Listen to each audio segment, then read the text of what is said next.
ক্ষমতাচ্যুত প্রধানমন্ত্রী শেখ হাসিনার বিরুদ্ধে রায় ঘোষণা ঘিরে রাজধানীর আশেপাশের এলাকাতেও নিরাপত্তা জোরদার করা হয়েছে। পরিস্থিতি জানাতে সাভার, নারায়ণগঞ্জ ও শরীয়তপুর থেকে সরাসরি যুক্ত হচ্ছেন সহকর্মী দেওয়ান ইমন, বিল্লাল হোসেন ও সাইফুল ইসলাম আকাশ। শুরুতেই যাচ্ছি সাভারে। ইমন, গেল কয়েকদিনের নাশকতার পর বর্তমানে আইন শৃঙ্খলা পরিস্থিতি কেমন দেখছেন? কতটা তৎপর রয়েছে আইন শৃঙ্খলা বাহিনীর সদস্যরা? বিস্তারিত জানাবেন। নাবিলা, শুরুতেই যদি বলি যে আইন শৃঙ্খলা বাহিনী কিন্তু আমরা সকাল থেকে দেখছি যে ঢাকার একটা মহাসড়কের আমিনবাজার এলাকা, অর্থাৎ এই যে ঢাকার যে প্রবেশদ্বার, সেখানে কিন্তু দেখতে পাচ্ছি তারা চেকপোস্ট বসিয়ে কিন্তু তাদের যে তল্লাশি কার্যক্রম সেটি কিন্তু তারা অব্যাহত রেখেছেন। এই মুহূর্তে যদি দেখায় যে এই মুহূর্তে একটি প্রাইভেট কার এসেছেন এই চেকপোস্টে, সেটিকে কিন্তু তারা তল্লাশি করছেন এবং দেখতে পাচ্ছি যে গাড়ির যে ব্যাগ ডালা রয়েছে সেটিকে খুলে নিশ্চিত হওয়ার চেষ্টা করছেন পুলিশ সদস্য যারা রয়েছেন যে এটা এই গাড়িতে করে কোনো ধরনের নাশকতার দ্রব্য বহন করে কেউ রাজধানীতে প্রবেশ করছে কিনা।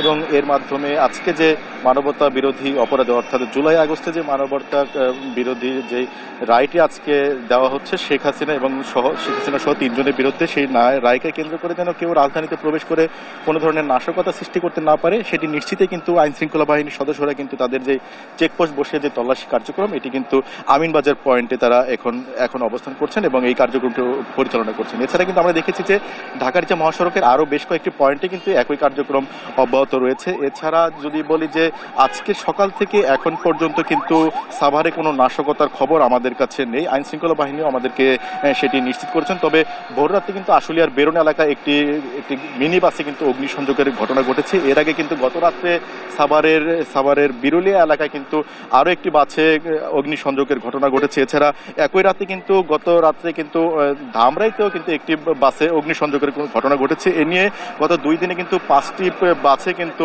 অগ্নিসংযোগ করেছে দুর্বৃত্তরা, সেই খবরটি কিন্তু আমাদেরকে রয়েছে। পাশাপাশি আইন শৃঙ্খলা বাহিনী আমাদেরকে এটিও নিশ্চিত করেছেন যে গত 24 ঘন্টায় কিন্তু তারা অভিযান চালিয়ে 13 জনকে গ্রেপ্তার করেছেন। তার মধ্যে সাভার থানায় রয়েছে 3 জন এবং অপর 10 জনকে গ্রেপ্তার করেছে আশুলিয়া থানার পুলিশ, সেটি কিন্তু আমাদেরকে নিশ্চিত রয়েছে। এবং আজকে সকাল থেকেই আমরা পুলিশের যে তৎপরতাটা সেটি কিন্তু আমরা লক্ষ্য করছি, মোড়ে মোড়েই কিন্তু তারা রয়েছেন। পাশাপাশি আমরা দেখেছি যে র্যাবের যারা সদস্য রয়েছেন তারাও কিন্তু তাদের যে টহল কার্যক্রম ঢাকার যে মহাসড়কে সেটি কিন্তু অব্যাহত রেখেছেন। এবং আমরা গত রাত্রে দেখেছি যে বিভিন্ন অজানা স্থান থেকে কিন্তু জনমনে আতঙ্ক সৃষ্টি করতে নিষিদ্ধ যে সংগঠনটি রয়েছে ছাত্রলীগ, তারা কিন্তু আমরা দেখেছি যে মশাল মিছিল থেকে শুরু করে তাদের যে কার্যক্রম সেটি পরিচালনা করে ক্ষুদ্র ক্ষুদ্র অংশে সেই কার্যক্রম পরিচালনা করে সেটি কিন্তু সোশ্যাল মিডিয়ায় কিন্তু ছড়িয়ে দিয়ে জনমনে কিন্তু তারা আতঙ্কের সৃষ্টি করছে, সেটি কিন্তু আমরা দেখেছি। তবে পুলিশ প্রশাসন আমাদেরকে যেটি বলছে যে ঢাকা জেলা পুলিশ জানমালের নিরাপত্তা দিতে তারা কিন্তু তৎপর রয়েছেন এবং সেই তৎপরতার অংশ হিসাবে আজকে যে তাদের যে চেকপোস্ট বসে কার্যক্রম সেটি অব্যাহত রয়েছে এবং এটি যতক্ষণ না পর্যন্ত তারা বলছেন যে তাদের কাছে নির্দেশনা আসে সেই কার্যক্রমটি কিন্তু তারা অব্যাহত রাখবে। তো এই ছিল আমার কাছে সাভারের আইন শৃঙ্খলা পরিস্থিতির সর্বশেষ খবর। চলে যাব বেলালের কাছে, তিনি রয়েছেন নারায়ণগঞ্জে। জানাবেন বেলাল, সেখানে কি পরিস্থিতি দেখছেন আইন শৃঙ্খলার?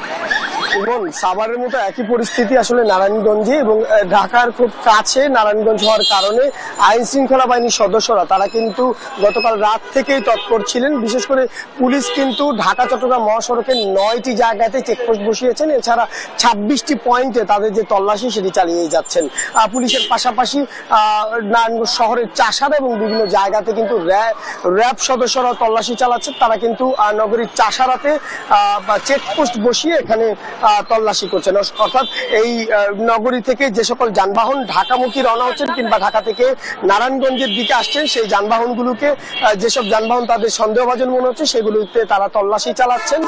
কিভাবে র্যাবের মতো করে আসলে বিজিবি সদস্যরা ঢাকা নারায়ণগঞ্জ লিংক রোড, ঢাকা চট্টগ্রাম এবং ঢাকা সিলেট 3টি মহাসড়কের নারায়ণগঞ্জের অংশে তারা কিন্তু সেখানে টহল দিয়ে যাচ্ছেন। বিশেষ করে জেলা প্রশাসনের যে নির্বাহী ম্যাজিস্ট্রেট তারাও কিন্তু বিভিন্ন জায়গাতে বিজিবি সদস্যদের অবস্থান করছেন।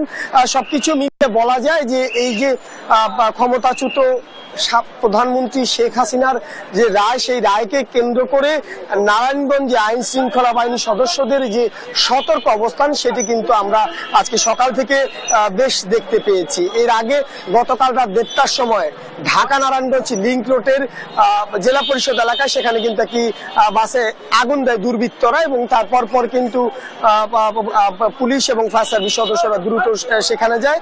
যদিও এখনো পর্যন্ত আসলে পুরো জেলাতে কোথাও কোনো ধরনের নাশকতা কিংবা অরাজকতার খবর এখন পর্যন্ত পাওয়া যায়নি। তবে নাশকতার অভিযোগে ইতিমধ্যে 15 জনকে আটকের কথা জানিয়েছেন জেলা পুলিশের অতিরিক্ত প্রিন্সিপাল তারেক আল মেহেদী। এই হচ্ছে আমার কাছে নারায়ণগঞ্জে আজকে সকাল থেকে এখন পর্যন্ত সার্বিক তথ্য। আমরা যাবো শরীয়তপুরে, সেখানে আছেন আমাদের সহকর্মী আকাশ। আকাশ, জানাবেন শরীয়তপুরের সবশেষ পরিস্থিতি। জি, আপনাকে ধন্যবাদ। এই মুহূর্তে আমি অবস্থান করছি শরীয়তপুরের পদ্মা সেতু জাজিরা প্রান্তে। এই জায়গাটি যদি বলতে হয় সেক্ষেত্রে সকাল থেকে কিন্তু আমরা দেখেছি এই জায়গা দিয়ে কিন্তু যে পণ্যবাহী গাড়ি এবং ব্যক্তিগত গাড়ি কম ছিল এবং বেলা বাড়ার সাথে সাথে কিন্তু কিছুটা বৃদ্ধি পেয়েছে। আমার পিছনের চিত্র যদি একটু দেখানোর চেষ্টা করি তাহলে কিন্তু টোল প্লাজার সামনে দিয়ে কিন্তু এখনও যে পরিবহন বাসগুলো রয়েছে সেগুলো যাতায়াত করছে এবং আমরা এই জায়গায় যে সেতু রেলপথটি রয়েছে, রেল লাইনেও কিন্তু রেল চলাচল স্বাভাবিক ছিল এবং আমাদের এই জায়গাটিতে কিন্তু সকাল 10টা নাগাদ ঢাকা রেঞ্জের ডিআইজি রেজাউল করিম তিনি এসেছিলেন এবং তিনি যেটি বলেছেন শরীয়তপুরের সহ মাদারীপুর, ফরিদপুর 3টি জেলা তিনি পরিদর্শন করেছেন এবং কার্যক্রম নিষিদ্ধ সংগঠন সামাজিক যোগাযোগ মাধ্যম ফেসবুকে যেই হুমকার দিয়েছিল যে এই 3টি জেলা সহ ঢাকা সহ বাংলাদেশের সব জেলায় কিন্তু তারা নাশকতা করার একটি শঙ্কা রয়েছে, সেই শঙ্কা কিন্তু কোনোভাবেই তারা সফল হতে পারে না এবং আইন শৃঙ্খলা বাহিনী কিন্তু পর্যাপ্ত এই পদ্মা সেতু জাজিরা প্রান্ত সহ সারা বাংলাদেশে এবং ঢাকার ডিআইজি তিনি যেটি বলেছেন শুধুমাত্র পদ্মা সেতুর ক্ষেত্রে নিরাপত্তা তারা রাখেননি, সারা বাংলাদেশে কিন্তু নিরাপত্তা চাদরে ঢেকে রেখেছে যেন নিষিদ্ধ কার্যক্রম সংগঠনে যেই আওয়ামী লীগ তারা যেন কোনো অপ্রীতিকর ঘটনা ঘটাতে না পারে। আমরা দেখেছি পুলিশ সদস্য, সেনাবাহিনীর সদস্য, র্যাব সদস্যরা কিন্তু গতকাল রাত থেকে কিন্তু তৎপরতা রয়েছে এবং আমরা দেখেছি তাদের সাথে কিন্তু জাতীয়তাবাদী দল বিএনপি, জামাত সহ অন্যান্য রাজনৈতিক নেতাকর্মীরা লাঠি ছটা নিয়ে কিন্তু তারা অবস্থান করেছে জানে সারা বাংলাদেশে যেন কোনো অপ্রীতিকর ঘটনা না ঘটে। তো এই ছিল আমার কাছে শরীয়তপুরের পদ্মা সেতু জাজিরা প্রান্ত থেকে সর্বশেষ তথ্য। নাবিলা, আইন শৃঙ্খলা পরিস্থিতি জানাতে এবার গোপালগঞ্জ ও ঝালকাঠি থেকে সরাসরি যুক্ত হচ্ছেন সহকর্মী জাবেরুল হক ও নাইম হাসান ইমন। শুরুতে যাচ্ছি গোপালগঞ্জে। জাবেরুল, গোপালগঞ্জের আইন শৃঙ্খলা পরিস্থিতি কেমন দেখছেন? নাশকতা ঠেকাতে প্রশাসনের তৎপরতা চোখে পড়েছে কিনা বিস্তারিত জানাবেন।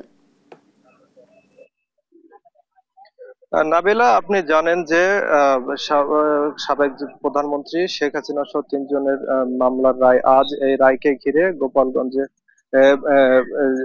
প্রশাসনের পক্ষ থেকে ব্যাপক নিরাপত্তা নেওয়া হয়েছে যাতে কোনো ধরনের অপ্রীতিকর ঘটনা না ঘটে।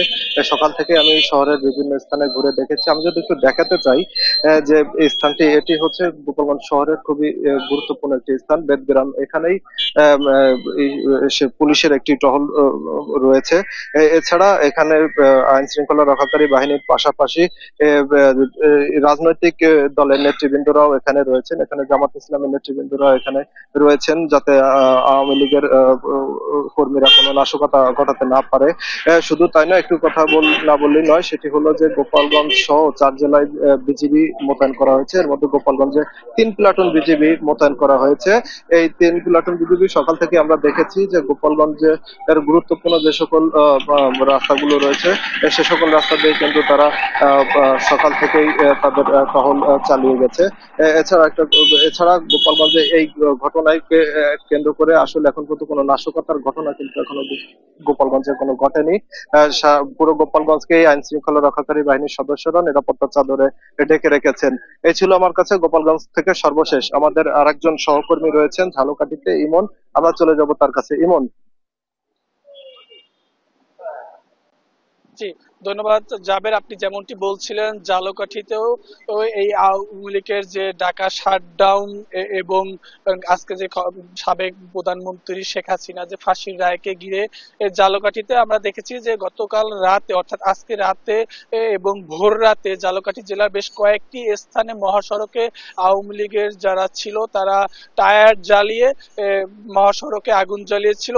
আর এছাড়া আওয়ামী লীগের নাশকতা ঠেকানোর জন্য এই প্রশাসন রয়েছে মাঠ পর্যায়ে। আমরা দেখেছি ঝালকাঠি শহরের বিভিন্ন গুরুত্ব পয়েন্টে পুলিশ এবং সেনাবাহিনীও টহল দিচ্ছে। আর পাশাপাশি বিএনপি ও অঙ্গ সংগঠন নেতাকর্মীরাও এই মাঠ পর্যায়ে তারা বিভিন্ন জায়গায় টহল দিচ্ছে এই আওয়ামী লীগের নাশকতা ঠেকানোর জন্য।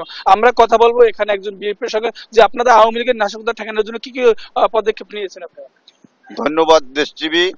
আমরা ঝালকাঠি জেলা জাতীয়তাবাদী দল ও অঙ্গ সহযোগী সংগঠন সবাই ঐক্যবদ্ধভাবে রাজপথে কাজ করছি। কেন্দ্রীয় নির্বাহী কমিটির ধর্ম বিষয়ক সম্পাদক রফিকুল ইসলাম জামাল ভাইয়ের নেতৃত্বে আমরা সবাই ঐক্যবদ্ধ আছি। আমরা এই খুনি হাসিনা সরকার যাতে নাশকতা দেশে না ঘটাতে পারে এই জন্য জাতীয়তাবাদী দল আমরা গত দিন থেকেই আমরা রাজপথে কাজ করছি। রাজপথে ঐক্যবদ্ধভাবে সবাই কাজ করে যাচ্ছি যাতে দেশে কোনো নাশকতা। ধন্যবাদ। আমরা কথা বলছিলাম একজন বিএনপি নেতার সঙ্গে এখানে। আর এই আওয়ামী লীগের যে নাশকতা ঠেকানোর জন্য প্রশাসন তৎপর রয়েছে, বিভিন্ন পয়েন্টে তারা চেকপোস্ট বসিয়েছে, পাশাপাশি বিএনপি জামাত সহ সকল রাজনৈতিক দল এই মাঠে রয়েছে। তবে ওই রকমের ঝালকাঠিতে অপ্রীতিকর ঘটনা ঘটেনি। কয়েকটি মহাসড়কে আওয়ামী লীগের নেতাকর্মীরা জ্বালিয়েছিল। তো এ ছিল আমার কাছে ঝালকাঠির আইন শৃঙ্খলা পরিস্থিতি থেকে এ পর্যন্ত।